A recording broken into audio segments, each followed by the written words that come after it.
Holy shit. Works. I didn't know if this would work or not without the SIM card in it. But it seems to be working. So I think this is going. I think we're on. Caller number 3, you're on the air live. Good morning, Vietnam. I always wanted to be cool like that on the radio. I never was really cool like that on the radio. I would always say, hey-oh, what do you know? That was what I would say on the radio when I would come on. That was my big thing. Hey-oh, what do you know? Oh, I just got out of the shower. I'm on the come down. You guys don't even know what the fuck happened. This was the last time we talked, which I think was just for like a couple minutes on Thanksgiving Day or the day after Thanksgiving. I'm not sure, but since last we spoke, holy shit. Did I have, I don't know, man, in the IRL here, I think they would call it some kind of psychotic brink. In the whimsy, I call it my first real strong connection to the river that connects the universe tree, which is a whole bunch of woo-woo shit that I wish I didn't fucking think. Oh, I hate the woo-woo. I don't want the woo-woo. I think it is having grown up in the cult that the woo-woo is very strong in me. And I very much still subscribe to a lot of crazy woo-woo, as it were. So I see it almost as like a Snapchat filter. Even though logically I know like Magic Man in the Sky is such a silly thing to believe in, logically speaking, like in my heart, I still believe in something like kind of bigger universally because I guess I was raised that way. I don't know. I think there's something bigger, but either way, whatever it was, for about 10 days, a week and a half, whatever, I was fucking a fury of ideas. I mean, they were rushing through my brain. I couldn't keep up with the thoughts. And what was weird about them, though, is they were good ideas. And maybe that's what it was, is I've just never had a good idea before, and suddenly I was in a free enough creative space that I'd been out of a relationship long enough and that I had enough stability finally that I could kind of go back to playing in the unconventional space of imagination in which I reside, which is a very logical conclusion. Or it could have gone much beyond that, in which right before I had this quote unquote episode, whatever I had, right before I talked to my buddy Chad, who had explained to me that the whimsy that I was participating in quite possibly supercharged every part of my brain, including the appetite, which is why you get hungry when you live in the whimsy. And so I might have had total placebo effect and had gone full God complex. I mean, what can I tell you guys? What the fuck am I supposed to tell you? I went God complex. I went full God. I went full Messiah. I'm going to warn you. Having gone full Messiah, never go full Messiah. You can dabble. You can't go full Messiah because people get freaked out, man. I'm telling you.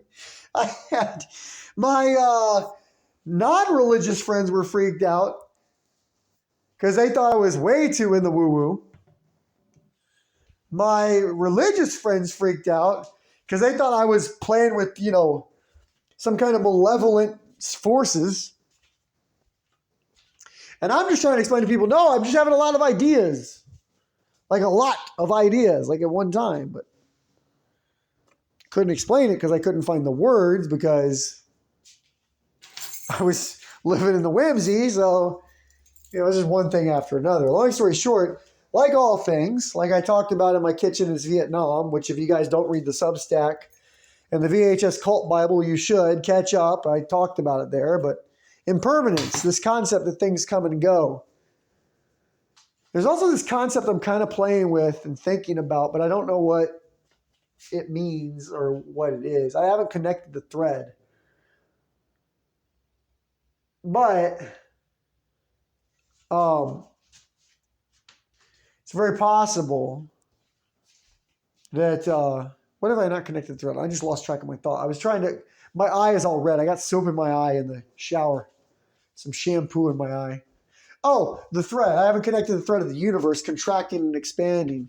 So this idea that the universe contracts and expands and contracts again, kind of in this repetitive cycle. Like birth. Like during birth, a mother is contracting and expanding essentially. The tides ebb and flow. So much like that, I'm on the tail end now. I'm getting out of the wild state I was in. I should come up with a name for the state I was in. It was something else, but I did write something I thought was pretty cool when I was the other night really, really revved up. Where's it at? Where is it at? I want to share it. Is it on my other phone? So I've been doing a thing called Impractical Solutions to Practical Problems. So right now I've got 3 phones. I rotate between the 3 of them, just trading the SIM card out whenever one dies. But right now I'm using the voice app on one so that I can have the phone on the other, so I can do things like show you guys cool stuff. But before I do that, I gotta hold on, figure out this thing I want to show you. Where is it at?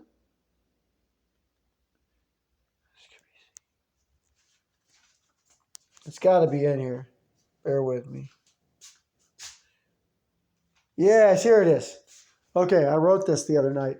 After I watched K-Pax with Kevin Spacey. God damn, is Kevin Spacey a good actor? I've been watching a few of his movies lately. I watched American Beauty, which was amazing. Loved him in that.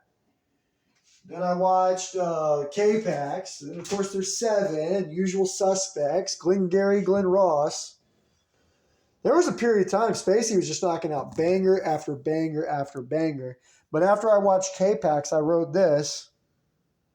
Call this the mantra of mankind, because I don't know what the fuck else to call it. Hold on, let me open this beer. There we go. Oh, fuck. I just got off work. I'm tired. I'm always tired. All right, here it is. The mantra of mankind. I did this after I watched the movie K-Pax. I bear the scars of 1,000,000 mistakes made over 1,000,000 lifetimes and 1,000,000 universes. The universe expands, contracts, it repeats. I persist. So, yeah, I think that's all right. I think that's decent. The fuck do I? Maybe it's shitty. Check this out. You guys want? Well, I'm still getting ready. I want to show you something. This is the worst AI thing I have ever seen, but also the layers on this thing. This thing is everything. This is like the Codex. Like if you could really analyze this thing for the next 1,000 years, I think somehow, some way, the key to the universe lies within this wild commercial. Which now I've clicked. Do you know you can do the thing where at the start of the commercials? Oh, here it is. At the start of the commercials they throw on YouTube, you can share the commercials. But when you share the commercials and people click on the commercials, they have to sit through a commercial to get to the commercial. So now we got commercials on commercials. Does that make sense? I don't know. Fuck it. If it doesn't, fuck yourself. Go fuck yourself. I mean that with love. Listen to this shit. I heard this one day. I was biking home. Full whimsy. All the whimsy. And as I'm listening to, an ad comes on, but I'm biking. I have my headset in. I bike and I can't cut the ad off. So I got to listen to the ad. And this is the ad that played. And I kept listening. I kept thinking, is this real? Is this a real thing? I just couldn't believe it. And so just check this out. Okay, this is a real, hopefully this works. If my concept works, hopefully this works. But check this out. This is a real ad. This is an actual commercial. This commercial is called, let's see if I can find the name of it. What is this commercial called so other people can find it? No, I want to know more. I don't know. Actually, it just says AC136L5. That's what it says. It has 218,000 views.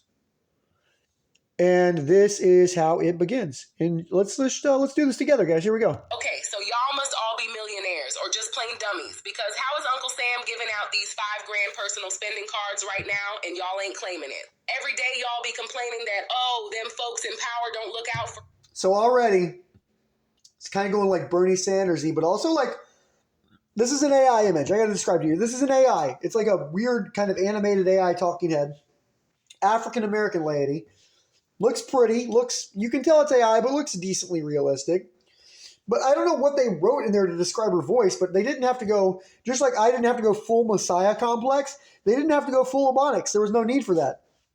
And beyond the full Ebonics, by the way, the only people I know who talk like this, like listen to the way this person starts speaking. I just want to hear it. Let's listen to it again. Hold on. Really listen to this. Okay, so y'all must all be millionaires or just plain dummies, because how is Uncle Sam giving out these $5,000 personal spending cards right now and y'all ain't claiming it? So y'all ain't claiming it. How come he ain't giving out them cards right now? That is the only people I've ever heard talk like that are white girls who went to majority Hispanic high schools. I've dated two that sounded just like that. Two white girls, big hoop earring types. Largely Hispanic high schools, and for some reason they came out sounding like a background character from the Martin Lawrence sitcom or something. But it's very odd, very odd. But anyway, so let's continue. So, we got them $5,000 spending cards. Let's keep going. Every day y'all be complaining that, oh, them folks in y'all be power don't complaining look out for us and they care about them. Also, I like, check this out. Kind of a little Bernie Sanders in there because they told the AI, you got to make sure you get the Bernie bros. So it's going, them peoples in power don't give you no money now. You got to get your money from them peoples in power.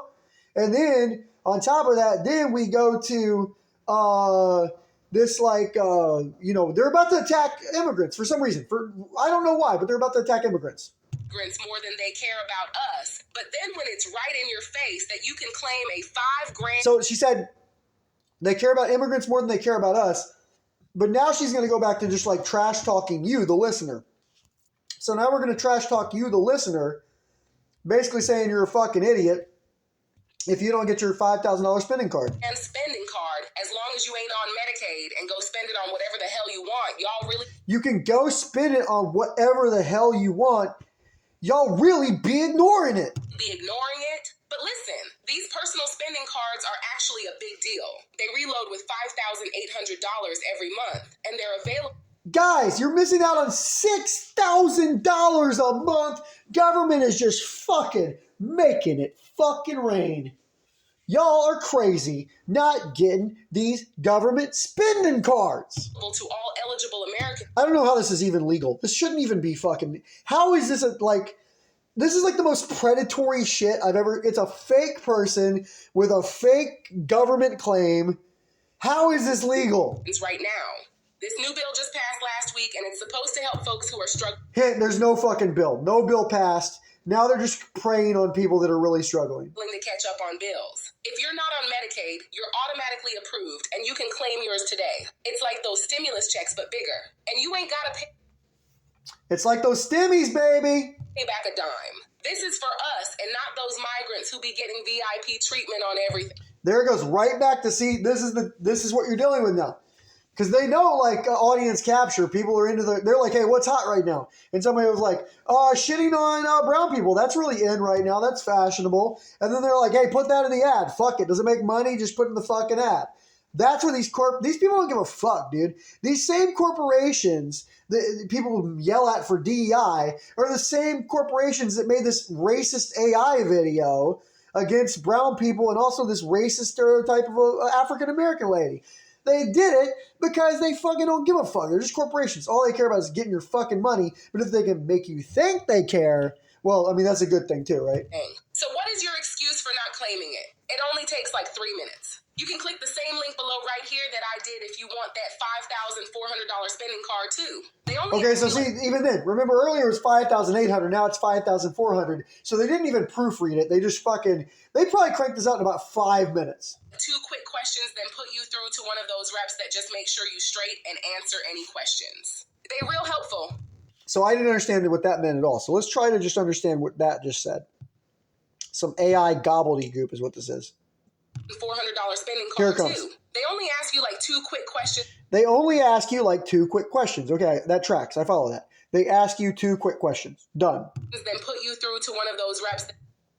then put you through to one of those reps. So they ask you 2 questions, and then they put you through to a rep. 2 questions, then to a rep. I follow. Just make sure you straight and That just make sure you straight answer any questions. and answer any questions. So just make sure you straight and answer any questions. See, I don't know what that means. So hold on, let's think about it. I'm really trying to think about this. They only ask you 2 questions, and then they get you to one of those reps that ask you if you straight and answer any questions. Very much sense this makes. They real helpful. It's finally our time to get this bread and get what's ours instead of everything going to those migrants. You gotta get this bread and get what's ours instead of all these fucking this commercial. Actually, I think this commercial hates migrants more than Donald Trump. This commercial hates migrants more than Trump. This is too easy. Y'all stop being dummies, man. I know y'all been seeing them ads. And again, I don't know whose idea it was to just shit on the customer if they don't click the link. You're a motherfucking dumb bitch piece of shit if you don't click this link, you fucking dumbass. Like, that seems to be a great way to... It might work. I want to see the after action report. What is the ROI on you're a fucking ignorant piece of shit if you don't click? I want to know. With people just like us talking about how they applied for a $5,000 spending card and they got it. Sure, I was a little skeptical too. I ain't gonna lie. I thought it was cap when I first seen it, but when I saw it... So this took me a second. I got it now, but this did take me a second. Okay. She's talking about how they applied for it, but like... Here is the next important thing to get in this AI commercial that goes to God knows what kind of fucked up shit. $5,000 spending card and they got it. Sure, I was a little skeptical too. So skeptical. I understand. Everything about this is sketch. So continue. Dude, I ain't gonna lie. She ain't gonna lie. She was skeptical. She ain't gonna lie. Thought it was cap when I first seen it. She thought it was cap when she first heard it. She thought it was cap. That means not true. She thought it was cap. Means not true. She thought it was cap. Makes perfect. I was skeptical. Thought it was cap. But then took me to a lady. 2 questions. First was 5,800, then was 5,400. But then I talked 2 questions in. Straight. They asked me straight. Ain't gonna lie. No cap. Hook me up. Stimmies. You idiot. If you don't click the link, you're a fucking idiot. Let's see what else is here. But when I saw it was from Uncle Sam, I knew I didn't have a thing to lose. Ain't like the government can scam me, so I knew it had to be legit. I went and knew it had to be legit. It was easy as hell. Didn't need no paperwork or nothing. And it only took Didn't need no paperwork. Just give them your social security number, your bank account. It don't need no paperwork. 24 hours for me to get my spending card with $5,000 loaded on it. And let me tell y'all. Now it's down to $5,000. It's 5,800. Now it's 5,400. Now it's just $5,000. They're slowly siphoning. This is like where the Office Space thing, where they take a penny, but instead of taking a penny, they just take $400 more every time. No cap. Something since I got that money, fam. I ain't had to worry about a single bill. She got that money, fam. She got that money, fam. She ain't have to worry about a single bill. I've been taking my moms out to restaurants. I be getting my... She be taking her moms out to restaurants. She be getting her nails did and everything. I even took my kids to Six Flags last weekend for the first time in their life. Holy shit. She took her kids to Six Flags for the first time in their life. Her 2 little AI children. Their little AI asses running around little AI Six Flags in the metaverse. Taking trips up and down the little AI escalators. Fucking... God damn, this is a fucking horrible advertisement. This should not... It really just strikes me as odd that this is allowed to exist. It's such a fucking con job. It was life-changing money for me, and I know a lot of y'all been hurting with everything getting so expensive, so you better click that link below if you want help too from Uncle Sam. Let's see. Before, we've got 30 seconds left. Does she shit on the customer one more time before about clicking the link? But if you're going to carry on ignoring it, don't be complaining when everybody else got their $5,000 The answer is yes. Yes, she did immediately shit on the person listening. Immediately. Spending card, and it's too late for you to get yours because they all been claimed. These spending cards ain't going to be around forever. This stuff is first come, first serve. Y'all crazy as... Yes, because that's how the government does benefits. Hey, we got a stack of cards. First come, first serve. Once we're outskis, no take back skis. Hell, if you think you can just ignore it and come back to them 5 bands later on. Y'all gotta act now while... Wait, hold on. Hold on. I missed some of the language here. I gotta hear this part. Card, and it's too late for you to get yours because they all been claimed. They all been These claimed. spending cards ain't gonna be around forever. This stuff is first come, first serve. First come, first serve. Y'all crazy as hell. And come back to them 5 bands later on. 5. Y'all gotta act now Wait. while you can. Y'all think you can ignore it and come back to it 5 bands later? See, this is where I think the AI got confused. I think it wants to say 5 years later on, but it's talking about 5,000, so it says bands, and it's got the Ebonics thing. None of it makes any fucking sense, but we're so close to the end. Fuck. Or you gonna regret it. I claimed mine a while ago, so they probably giving folks their last few cards by now. Click the link below and go get your bread. Don't let no migrants be getting treated. Oh, they got one more migrant hit in the way out. Don't let no more migrants be getting treated like they're not the pieces of shit we clearly as a society believe they are. What the fuck is this? Like royalty while you out here struggling, man. You deserve this. That's it. That's all. And now it goes to a different ad. So it went ad is fucking what the fuck. Oh, we gotta cleanse the palate. This is fun that I figured out I can do this, though. I'm excited about this ability to do this.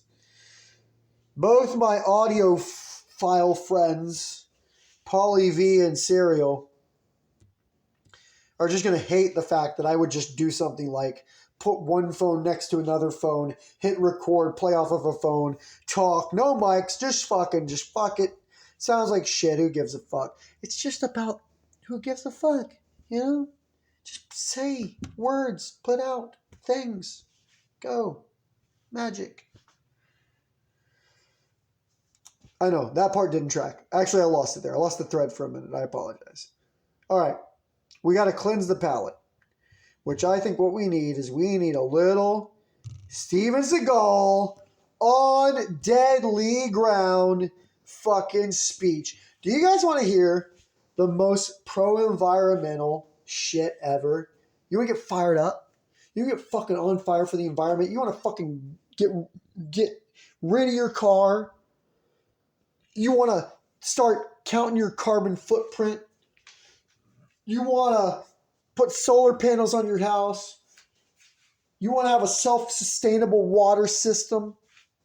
You want these kind of things? Well, you got to get down with Steven Seagal. Fuck Al Gore. This should have been the entire movie An Inconvenient Truth. If Al Gore wasn't such a dumb asshole, if all he did was take the last 4 minutes of the Steven Seagal film from 1994, On Deadly Ground, and release them as his movie, slap on there the words Inconvenient Truth, I don't give a fuck, but just release this speech. It's 4 minutes. It's all you need. And you want to save the environment. Buckle up, motherfuckers, because here it comes. If you don't want to save the environment after this, you probably have no soul, actually. You're probably a piece of shit. Check this out. I'd like to start out by saying thank you to all the brothers and sisters that have come here today representing this cause. Preach on, I've Steven. been asked by Mr. Etok and the Tribal Council to speak to you and the members of the press about the injustice that's been brought against us by some... This is Steven Seagal. It's the end of the movie. The whole movie's over. Climax, everything. Whole movie's over. He looks straight to camera like it's a Lifetime made-for-TV movie and gives this amazing speech about the environment. Buckle up. It's coming. You're going to want to blow up a fucking, gas station or something to save the environment after this. Government officials and big business. How many of you out there have heard of alternative engines? Yeah. Engines that can run on anything from alcohol to garbage or water. Or carburetor. Alternative engines that run on garbage. Steven Seagal knows about these things. He's the Ubermensch. That can get hundreds of miles to the gallon, or electric or magnetic engines that can practically run forever. You don't know about them because if they were to come into use, they put the oil companies out of business. Yes. The concept of the internal combustion engine has been obsolete for over 50 years. Steven Seagal just told you the concept of the internal combustion engine has been obsolete for 50 years. This is 1994. That means in 1944, the internal combustion engine was obsolete. For some reason, I have a hard time believing that, but it doesn't matter. Sounds fucking great. Let's keep going. But because of the oil cartels and corrupt government regulation, we and the rest of the world have been forced to use gasoline for over 100 years. Yeah. Big business is primarily responsible for destroying the water. I don't know. He said for over 100 years. Was the car invented in 1894? I don't know, but maybe somebody Google it. I don't know. I'm not doing it. We drink, the air we breathe, and the food we eat. They have no care for the world they destroy, only for the money they make in the process. Yeah. How many oil spills can we endure? Yes. Millions and millions of gallons of oil are now destroying the ocean and the many forms of life it supports. Among these is plankton, which supplies 60 to 90%. Just to let you know, as he's discussing all the things being killed by oil in the ocean, we get all the little seagulls just covered in all the oil. Just the little oily seagulls. All the oily little seagulls. Just oily seagulls. So oily. Of the Earth's oxygen. It supports the entire marine ecosystem, which forms the basis of our planet's food supply. Yeah. But the plankton is dying. The plankton is dying. The plankton is dying. I thought, well, let's go to some remote state or country, anywhere on Earth.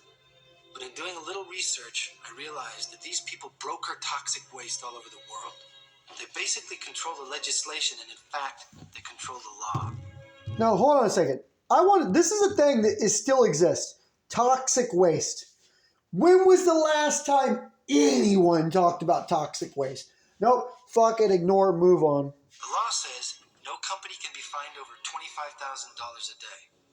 If a company is making $10 million a day by dumping lethal toxic waste into the ocean, it's only good business to continue doing this. Yep. They influence the media so that they can control our minds. Yep. They've made it a crime to speak out for ourselves, and if we do so, we're called conspiracy nuts and we're laughed at. That's so. We're That's what he's right. They came up with the term conspiracy theorist to marginalize. That's a conspiracy theory. That's a cultural guardrail term to keep someone within the societal norms. That they want to make you feel weird if you break through that. Think of the movie The Truman Show. Danger, don't go any further. You're going to dress like the fucking flat earth thing. You're going to fall off the edge. Don't think. It's all the same shit. Cultural guardrails, societal norms, they're all designed to crush independent free thought. But enough about that. Back to Steven Seagal. Because we're all being chemically and genetically damaged, and we don't even realize it. Unfortunately, this will affect our children. We go to work each day, and right under our noses we see our car and the car in front of us spewing noxious and poisonous gases. Yes. That are all accumulative poison. Outlaw the These cars! poisons kill us slowly, even when we see no effect. That's the perfect world vision for me. We outlaw the car. We just completely get rid of that. We just put in all kinds of self-sustaining, environmentally friendly, public transportation where we commute as groups, places together. And then, kind of beyond that even, we start then kind of deconstructing the highway. How about that? How about new thing, just invented it, deconstruction projects. We re-put the earth back on the earth. We start dismantling the highway system and giving squirrels homes again. How many of us would have believed if we were told 20 years ago that on a certain day we wouldn't be able to see 50 feet in front of us? That we wouldn't be able to take a deep breath because the air would be a mass of poisonous gas? Yes. That we wouldn't be able to drink out of our faucets, that we'd have to buy water out of bottles. Yeah, buy water. Most common and Buy water out of bottles. How so stupid! God-given rights have been taken away from us. Unfortunately, the reality of our lives is so grim nobody wants to hear it. Tell him, Steven. I've been asked what we can do. I think we need a responsible body of people that can actually represent us rather than big business. This body of people must not allow the introduction of anything. Dude, he did this in a movie in 1994, an action movie in 1994, where at the end of the action movie that he directed, he drowns Michael Caine in a vat of oil. He drowns Michael Caine in a vat of oil. This is a movie Steven Seagal directed, and I like to picture a lot of times my dad in situations. And I'm thinking of my dad going to see Steven Seagal at 1994. I'm going to go see that Steven Seagal movie. He's going to kick some ass and he's going to take some names. He's going to get them commies and them liberals. And then he gets there. At the very end of the movie, he has to listen to Steven Seagal tell him to save the environment. I bet he left saying, I don't know what the fuck that last 4 minutes was about, but I like that part where he killed Michael Caine. To our environment that is not absolutely biodegradable or able to be chemically neutralized upon production. My dad's not a redneck, by the way. Not even close. I don't know why I played it up that way. He sounds like just like a dude, but like, you get it. I was saying like quasi-dumb racist stuff, and so you just automatically say that in a Southern accent, primarily because of the history of George Wallace. George Wallace fucked it up for every other Southerner, but also it's just kind of inherently true that a Southern accent sounds fucking stupid. Sorry. It just does. And finally, as long as there's profit to be made from the polluting of our earth, companies and individuals will continue to do what they want. Exactly. We have to force these companies to operate safely and responsibly. We got to take it a step further. I would say a step further than what Steven's saying here. We have to reinvent a new incentive structure. Money, power, fame. These are the current incentive structures. They all lead to corruption and oppression because all are centralized forces of power. Any centralized power always ends with somebody shitting on somebody and leads to a dichotomy and a separation between the 1% and the 99%. The only way you eliminate that is to eliminate and reinvent the incentive structure. With all our best interests in mind, so that when they don't, we can take back our resources in our hearts and our minds and do what's right. Yes. Actually, the Great Spirit, I ask you to bless all the people here, our grandmas, our grandpas, and the little ones. I don't know actually what this last 30 seconds is because he's now, a lot of times in Steven Seagal movies for some reason, just people just surround and clap for him. I don't really know why. They just get all around him and they just clap. Like, good job, Steven. We all like you still. You're a good boy. I just don't think fundamentally as a child he was hugged a lot. If you really want to know the truth, I look at Steven Seagal. I don't know what he was like as a child, but I see kind of a chubby, weird kid who talked like this in like 6th grade. I like ham sandwiches. I'm a little overweight. And my dad doesn't hug me, and my mom doesn't hug me. But I do like Kung Fu with David Carradine. And I think I'm going to go to Japan. And I think I'm going to learn the martial arts. That's what I imagine he was like at 6th grade. And then I imagine, because Steven Seagal, he thinks he's a genius. Like, he doesn't even like, he just knows like whatever this is the ultimate problem with the macho version of the Ubermensch. Because you've got the macho Ubermensch, which is Steven Seagal. By the way, I'm blowing my wad on a future essay I'm writing, but it doesn't matter.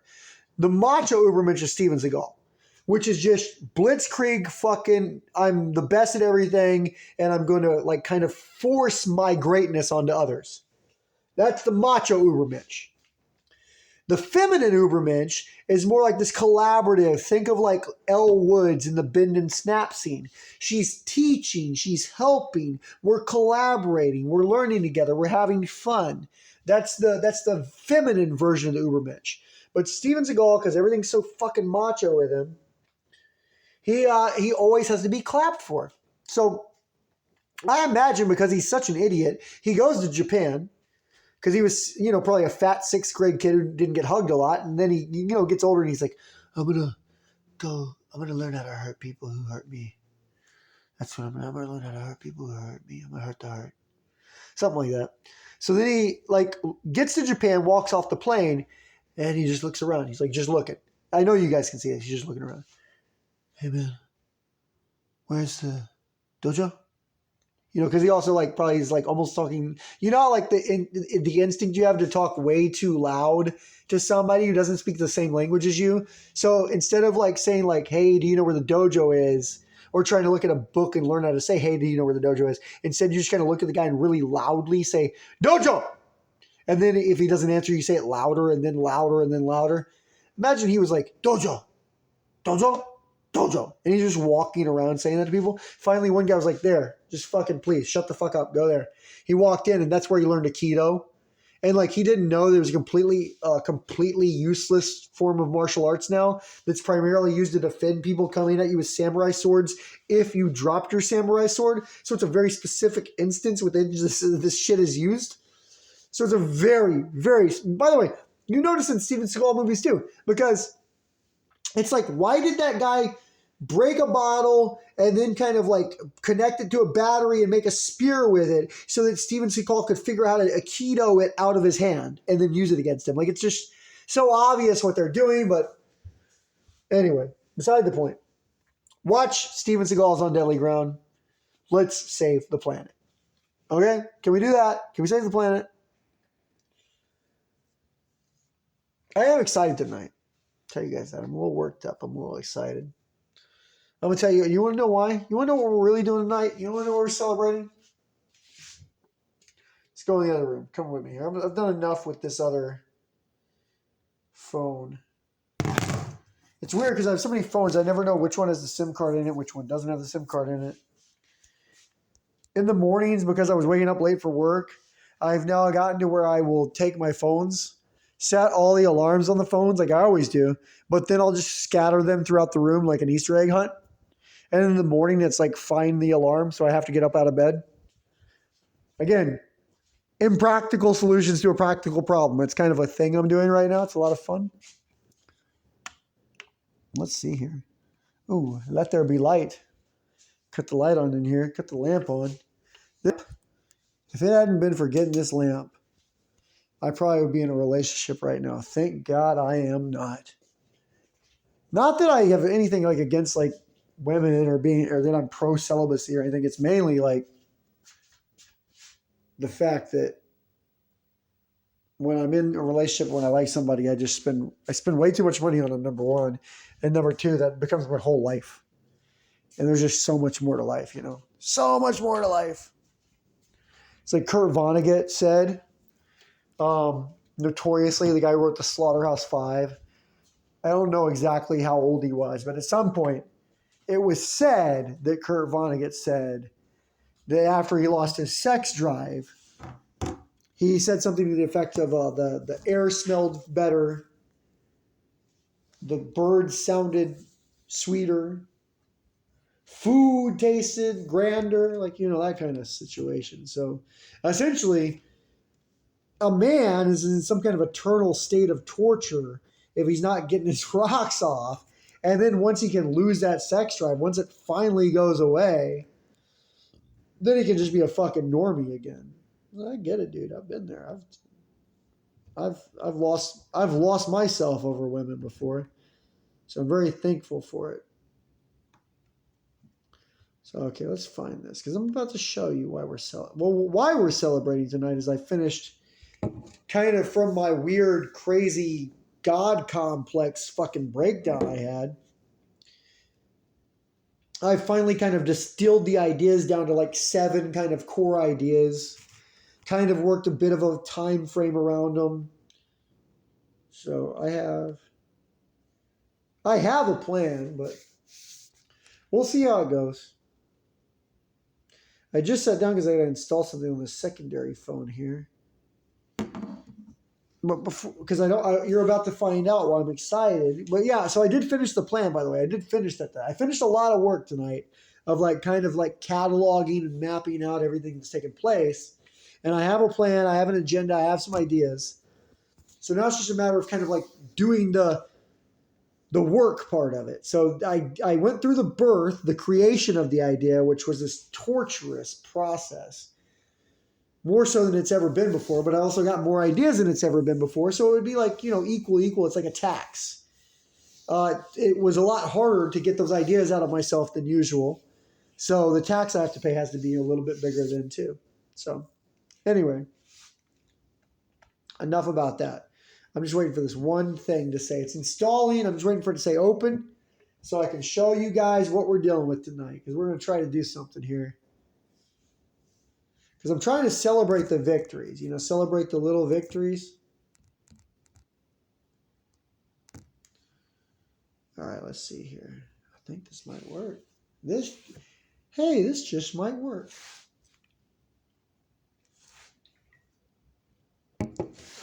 Let's see.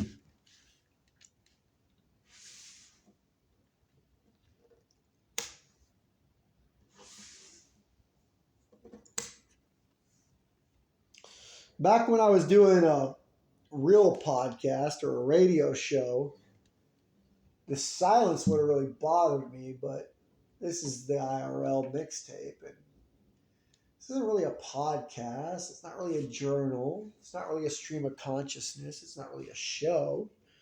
It's just kind of a,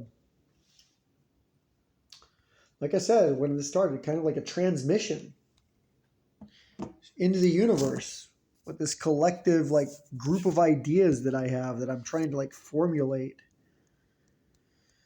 that is not going so well so far because the reception has not been well received. But, you know, we press on. Once you feel a calling, you follow it. And that's what we're trying to do. It does get difficult.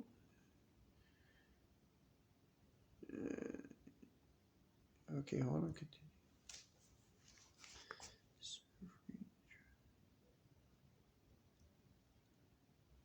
Boom. Sorry, there's all these steps I got to take in order to do this thing. Can we do that? We're about to find out. Trying to do something here. Very excited for what we're oh, damn it! Hold on, we got to wander around just a hair longer before you get to see the thing. I got to take both phones with me now because I can't really remember which one's recording and which one is the phone. But, you know, such is life. Not really. But with this whole, like, whimsy thing I'm attempting to create, it's like almost like, again, this idea of, like, the impractical solutions to a practical problem, these crazy ideas that I'm working on. They're crazy ideas. They are radical. But I'm almost like having to try to like force myself to think radically. It's almost like you have to think radically because your brain wants to put everything in like terms of like the binary and in terms of centralized power. Like it's just programmed like that. So I'm trying to you know kind of keep my feet on the ground, but it's a whole experience.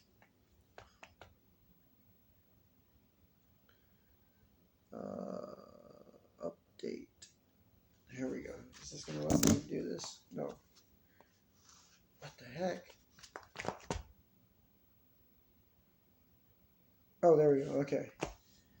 Sorry, I'm trying to figure out this because it's like even though it's like quote unquote free or whatever, it's like a trial, so I got to put a card in. It's the whole thing. I got to do it anyway, so it's just let's get it over with, but also like. I was on a roll, and now I'm feeling like I was not on a roll. But I want to finish this last little thing up.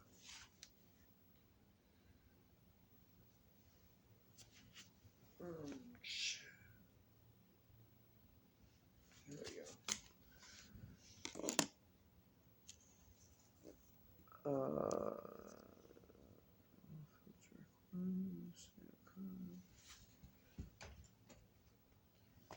Correct started different. What do you mean corrected?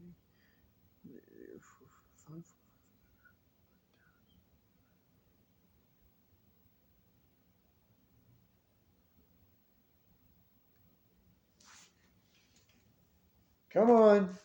Why is this not working? All right, so I'm going to have to try something different. Bear with me. Bear with me. So frustrating.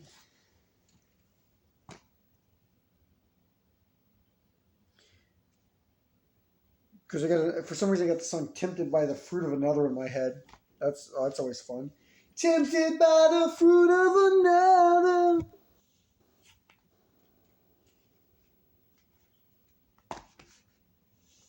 Let's hope this works. So then I can go do this thing. Then I can end. You always got to stick the landing, as it were. And then watch We Are Marshall with Matthew McConaughey. I'm in the middle of a movie mixtape right now. A movie mixtape, this concept I came up with, where you stack up like 10 movies or 8 movies or 6 movies or whatever, but they all are kind of like sort of related. And it's almost like a game. Like, it's like, how did they, almost like the Kevin Bacon game. What is the degree in which each individual thing is related, and how do they all fit in one piece? And is there an overarching theme? It's fun to create movie mixtapes. Everybody should do it. All right, let's go. Ooh, here we go. Good evening, ladies and gentlemen. We're almost in business, guys. I got to put this up so I don't forget tomorrow. Take this. Can't wait for you guys to hear this. Cannot wait. It's a special moment tonight. Special moment. I hope it works out.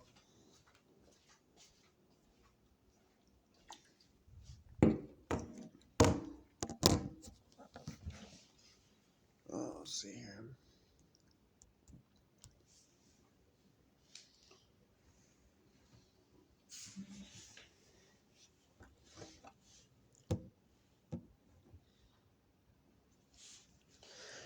All right, guys, you're about to see.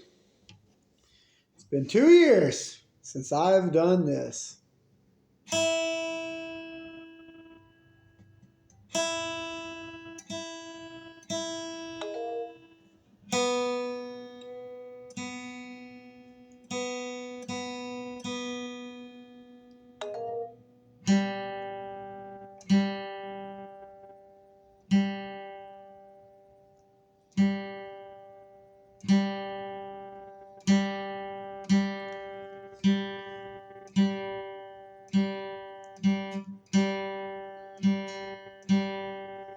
Come on now. Come on, G-string. There we go.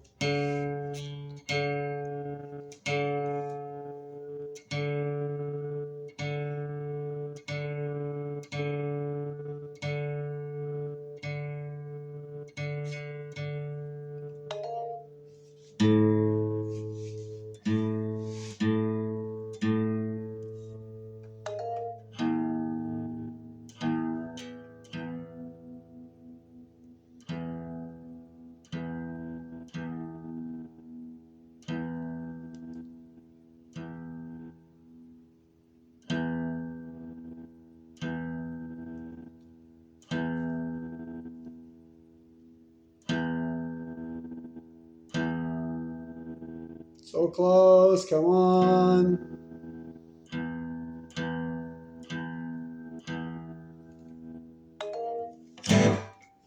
Let's see. Let's see, guys. Can we still do it? Can we still do it? It's been 2 years. I attended the Acoustic Fall Jam this year, but I did not play despite what my compatriots thought was an overindulgent in the psilocybin. It really was an insecurity about the ability to do this still. So what shall we try? We have a capo. And even though it seems like a bad idea to start with the capo, we might start with the capo. Let's see. Hold on, let me make sure this is recording. This might only happen once tonight because I am getting tired. But if it happens, boy, am I excited. Can we still do this?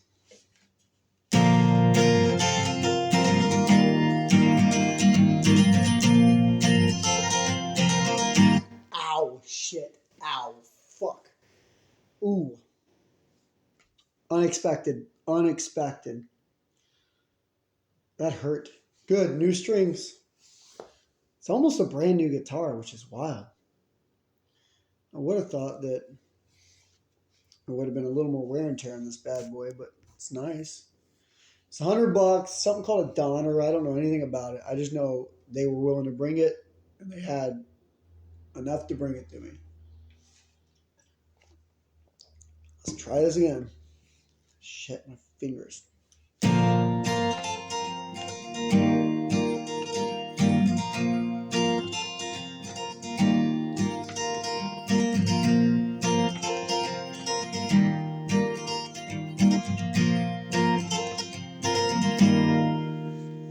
Stick a cigar in the back room and listen to the radio. Put a fan in the window so my parents didn't know. Listen to Limp Bizkit and Blink-182. Back before they both sucked, now they just won't do. Jay-Z was living the hard knock life, everlasting. You really might know what it's like. So this song, you're about to hear the chorus in a second. You'll know what it is in a second. But I was very influenced for a long time by the Sublime song where he goes, I can play the guitar like a motherfucking riot. And then everything stops and he goes... I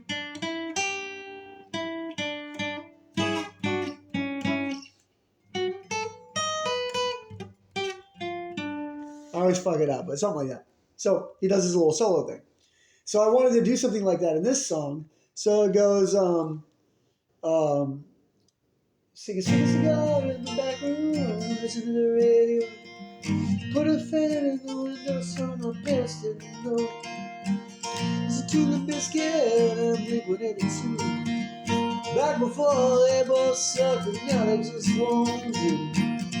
Jay-Z was living a hard night life, everlasting. Then you really might know what it's like. So when it goes to then you really might want to know what it's like, I wanted to put in the actual riff from that song and do like.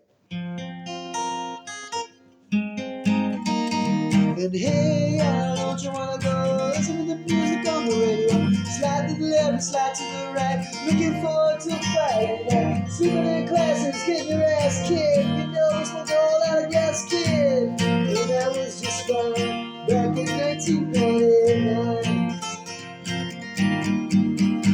So when I wrote this song, I was on the porch of this little farmhouse where my buddy and me, Grant, Dr. Grant and I resided. It was a dog-run farmhouse, and on the right side of the house was Grant's room, in which he had all his stuff, and on the left side was my room, which I had mine. In between was what we called the white room, which used to be the just hallway, which was the dog-run part of the house. And I was sitting on the porch swing, and I was writing this song, and that part where it goes, slide to the left, slide to the right, looking forward to Friday night. It's kind of just stolen, more or less, word for word from a Shifty Shell Shock song that he did as a single he recorded called One Love, One Shot, It's All We Ever Got. Girl, you're going to give it now, not going to slide alongside. That's the name of it. So that where it goes, slide to the left, slide to the right, looking forward to Friday night. That's pretty much stolen from Shifty Shell Shock's song, whatever that one I just said was. So anyway, and then we get into the second chorus. So we're in the farmhouse, we get the second chorus. Oh yeah, so this will tell you kind of around what was going on at that time. Hey, and I'm sorry I have to repeat things, but it's kind of like gets me back into the groove of the song, and this is the first time I touch a guitar in 2 years. Hey, don't you wanna go listen to the music on the radio? Slide to the left, slide to the right, looking forward to Friday night. Sleeping in classes, getting your ass kicked. You know, it's smoked a whole lot of grass, kid. Yeah, it was just fine back in 1999. Oh, this part where we talk about what happened in the 1999. Back in the 80s, they were all crazy, thinking this year would be a big party. Now that it's here, it doesn't feel that way. Never up thinking that the world's ending, the coming apocalypse and the Y2K. Remember the Y2K, man? God damn. That was the craziest, because what they did is they thought they just made a mistake on the clock. Like, it was like they didn't think we would make it to the year 2000 in the year 1995? The fuck? I mean, I know we're in the end times now, but I would argue 1995 was a pretty good time. I wouldn't have been thinking, well, we're not going to make it 5 more years then. But they didn't adjust the clocks, and we thought they was going to blow up computers. And we weren't even 70 to 80% as reliable on them as we are now. And we thought it was going to be the end of the world. But back then it didn't seem that way. Now we're all thinking that the world's ending, will come an apocalypse and the Y2K. Still remember when 12 o'clock came. Guy on TV, I don't remember his name. Had a lot of pork and beers and headed underground. I don't know if he ever came out. And I said, hey, I don't you wanna go listen to the music on the bed. Slide to the left, slide to the right. Looking for the Friday night. Sleep in the glasses, get your ass kicked. You know, it's what the whole lot of grass kid. And that was just fine back in 1999. So now we're going to get to the bridge part. And the bridge part is based on the one miracle I might have really seen in my life, like a true non-hyperbolic miracle. I'm a man who lives very much in the whimsy, and the whimsy has become a whole thing, but really before I was declaring it the whimsy, I was existing in it already. I didn't know it, but I am a big fish motherfucker. I'm a hyperbolic motherfucker. I speak in exaggeration. I speak in terms of hyperbole. I speak in terms where the reality and the fiction do mix, meld, and magically blend in between. And even though I exist in that reality, which is kind of a surreality, if you will, even though I have not seen a true miracle except for this one night. So we are, and that's what I'm about to sing about. It was Raw 3. Raw was this wrestling thing, stood for Real Amateur Wrestling, even though it totally stole it from the WWF at the time. It was the WWF, not the E at the time, but totally stole it. But it was Raw, Real Amateur Wrestling. Our idea was a very simple concept. And again, I like this idea right now of like try to make the most simple concept possible and then complicate it. Like start so simple, complicate the fuck out. I think humans like that dance. And so what am I talking about? The couch. So it's Raw 3. It's the third time we've done an amateur wrestling event. And this time we're going to build a big ring in the middle of town. Very much looking forward to it. We have the bands booked. We don't have an agenda on the wrestling, but we never really did. It really always kind of turned into more like a who wants to try to like beat each other up in the ring type deal. But long story short is on the night we built it, there was a couch, and inside this couch we had stashed a bunch of beer. As if you had to reach inside the couch, much like Danny DeVito in It's Always Sunny in Philadelphia. Much like how he put himself inside of a couch, we put the beer inside of the couch. And all night we drank off that beer. And they say in Judaism that the reason we have 8 candles on the menorah is for the 8 days that the oil burned well past the time that it should have for the Maccabees.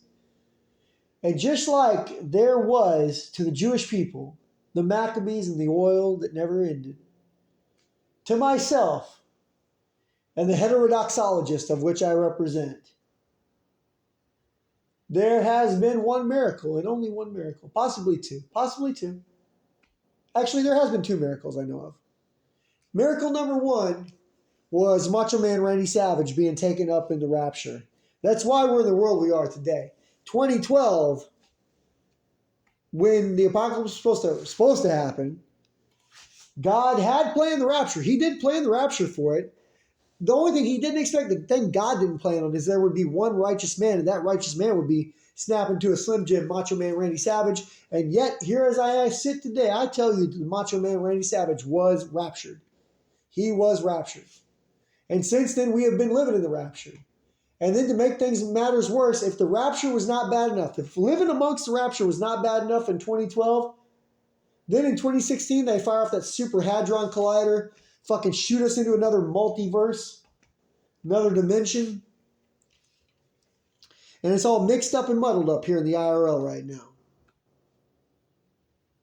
But despite all that, no matter how mixed up and muddled up it is, I did see that miracle of the couch where the beer never ended. And how did we pay for all that beer? Still think about it when I had to pay the bills this year. And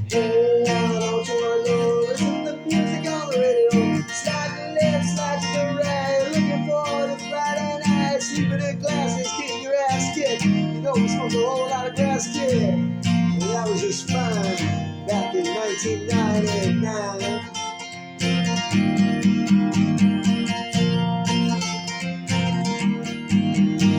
I don't think I mentioned that the beer that we put inside the couch lasted for way longer than it should have. Like, it was a miracle. We had a 12-pack of beer that we probably drank 40 of.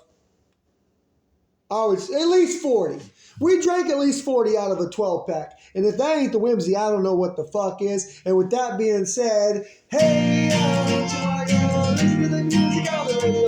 Slide to the left, slide to the right, looking for the Friday night. Sleep in a class and get your ass kicked. You know the old autographs, kid. That was just fine back in 1999.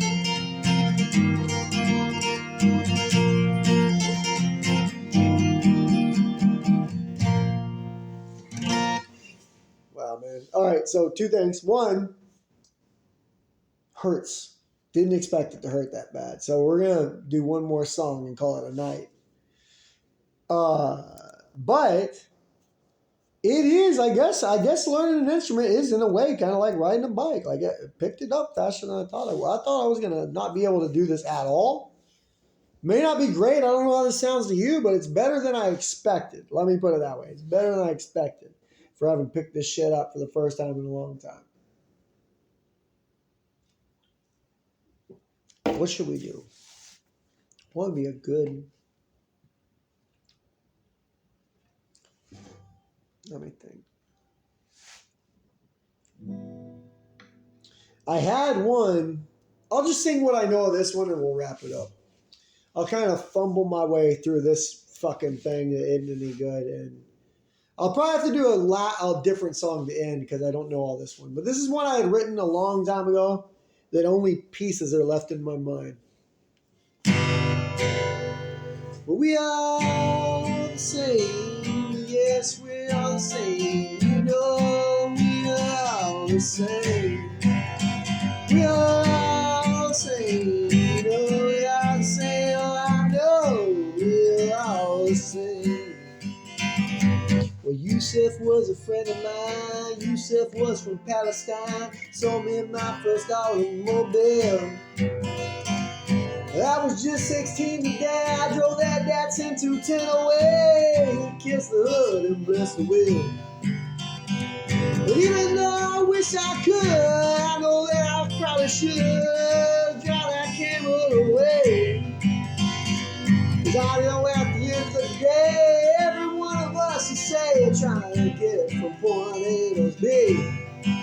We're trying to get from point A to B.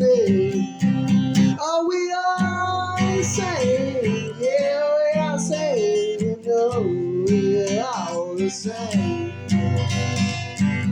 So the first verse, I fucked up towards the end of that verse, but like, it was about the guy who gave me my first car, Yusuf Munamini, and how he kissed the hood, blessed the wheel, all that shit. But the point is, sold me my first car. It was my first real experience with an Islamic person. And it opened my heart towards the fact that they could be good people because I was very Islamic phobic at the time because 9/11 really fucked me up. And also I was raised in a cult. And, you know, if you're not in the cult, well, if you know, you know. Oh, we are. Y'all fucking ruin that. We are the same. Yeah, we are the same. We are all the same. So second verse is about when I had another eye-opening experience. And I'm going to have to make a lot of this up because I just remember what the verses were supposed to be about, but I don't remember the words. So I'm just kind of hobbling my way through what the song was supposed to be. And the song doesn't exist anymore. It's just a fragment of an imagination of a time gone by. But the second verse went something like, the essence of the second verse was this. Oh, Megan was a lesbian, and me and Megan were good friends. She was real nice to me. And when I sat in that car and I felt so alone, she was real nice to me. I would sit there and I'd cry and I would tell Megan, why am I such a lonely old guy? She said, I don't know, but I see in you a man who got a lot to give this world in his life. Then she leaned back my seat, she climbed on top of me, gave me just a little lap dance. She didn't want to do that shit, she just did it, 'cause she wanted to make me feel like a man. And we all sing, yeah, we all sing, oh yeah, we all sing. We all just trying to find love in our own way, oh goddamn, man, we all sing. And that was because, like, I was real homophobic too, man, and Megan, man, like, she really did. Like, I was having a bad night, my buddy Mark, who always got the chicks, and I'm sitting there, virginal old me and my camel that Yusef Munamini gave me, crying, wishing that I had a girl to be with me, and Megan, who had no interest in men at the time, I don't know how she is today, but at the time had no interest in men, couldn't have been more of a lesbian, and she leans the seat back, she climbs on top of me, straddles me, and makes me feel like a fucking man. And she didn't want to, she didn't care to, she did it as an act of love. As an act of self-sacrificial love. Like, it wasn't like the biggest act of self-sacrificial love. It wasn't like she fucking cut her foot off or something, but she didn't want to be grinding on me, and she did, and she didn't give a fuck. She did it because she wanted to make a little sad fucking country boy feel better. And I thank her for that. And I felt when she did that for me, the homophobia washed away. Now, I'm not saying that that is a good thing, that I have to have a personal experience in order not to be a piece of shit. But I am saying at least I'm open to the idea that I am a piece of shit and willing to change if I encounter something contrary to my beliefs. All right, so this is the last verse about another thing I was very close-minded about and later opened up to. And I don't even know how this goes, so I'm going to fucking just strum and tell, like, again, the essence of the story.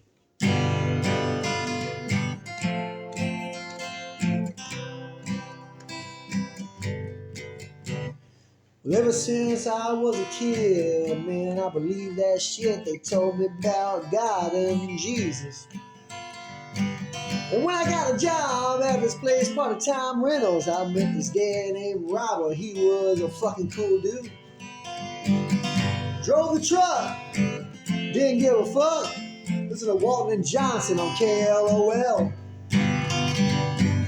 Turned me on to some funny shit, but he just did not believe in heaven or hell. Robert was an atheist. He believed there was nothing except for science today. But he was real nice to me, and he made me feel like I was okay to be the weirdo I was.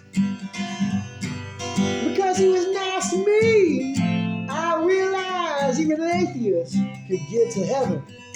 And this shit they tell us about hell, man, it's all a big fucking scam to scare us into following what they want us to say.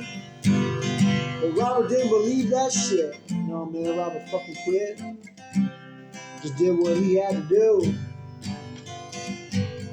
Good guy, nice guy. I really miss that guy. Fucking Robert Wade, where are you? Oh, we all the same. We're all the same. Man, we're all the same. From old George W. Bush to old Osama bin Laden and Saddam Hussein. Fuck, man, we are all the same.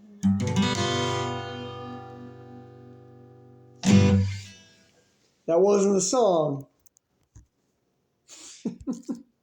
But as my good friends KG and Jables would say, it was just a tribute.